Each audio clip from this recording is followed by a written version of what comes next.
The donut offers a vision of what it means for humanity to thrive in the 21st century, and donut economics explores the mindset and ways of thinking needed to get us there. So, first published in 2012 in an Oxfam report by Kate Revers, the concept of donut rapidly gained traction internationally, from the Pope and the United Nations General Assembly to Extinction Rebellion. Kate's 2017 book, Doughnut Economics: Seven Ways to Think Like a 21st Century Economist. So, this was the book published.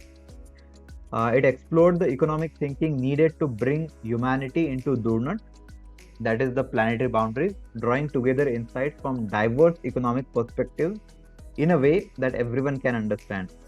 And this is the TED talk that she delivered in 2018. So, the link is there. You can watch it. I guess it's around 15 minutes. But yeah, so this is one of the book, and yeah. So what is the concept? I'll just quickly explain. And meanwhile, if you have anything to add, please you can. You just raise your hand and let me know. You can add. Okay. So it's like a donut. Think of it as a compass for human prosperity in the 21st century, with the aim of meeting the needs of all people within the means of the living planet. In another language, the same definition as sustainable development that we have, or for that matter, the sustainable development goals also, 17 goals. So, meeting the needs of all people and making it as a livable planet for all. So, that is a goal, the common goal that we can say. The donut consists of two concentric rings, a social foundation to ensure that no one is left falling short on life's essential, and an ecological ceiling to ensure that humanity does not collectively overshoot the planetary boundaries that protect Earth's life supporting system. Between these two sets, as you can see, there's green. Okay, between these two green rings. Between these two sets of boundaries lies a donut shaped space that is both ecologically safe and socially just, a space in which humanity can thrive. The donut is the core concept at the heart of donut economics. So I'll just zoom this a little bit. So what this concept talks about is the basic needs of all human beings, which if we want to fulfill, we would require some resources.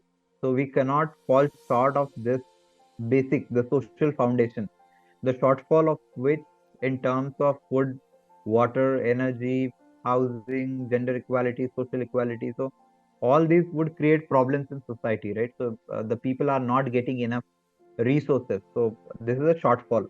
While on the other hand, in conventional economics, we always see like demand and supply. You all of us we have seen that, right? So the graph of demand and supply, where it doesn't take care the basic truth about Earth, maybe, which is there are not infinite resources, right? So the demand and supply logic is that if demand is there, we can supply, right? So that can be done, and which will manage the price. But there is not infinite supply available for all the resources, and that is one of the shortfall. So what Kate Revers talks about in her videos also, she says that I just draw a circle in that graph, demand and supply. So that's how at least economists can see that it's not the infinitely extracting resources and supply of the materials and raw materials and resources is possible. So it's not the case. And that's the second ring, the overshoot ring that you can see. So the 9 planetary boundaries, the maximum amount of resources that we can consume.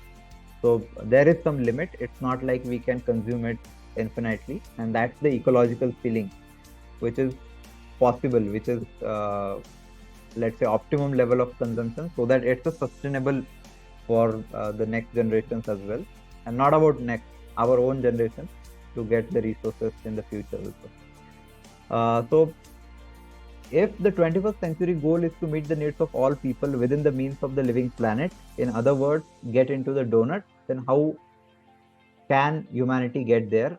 Not with last century's economic thinking. So definitely this is not the way.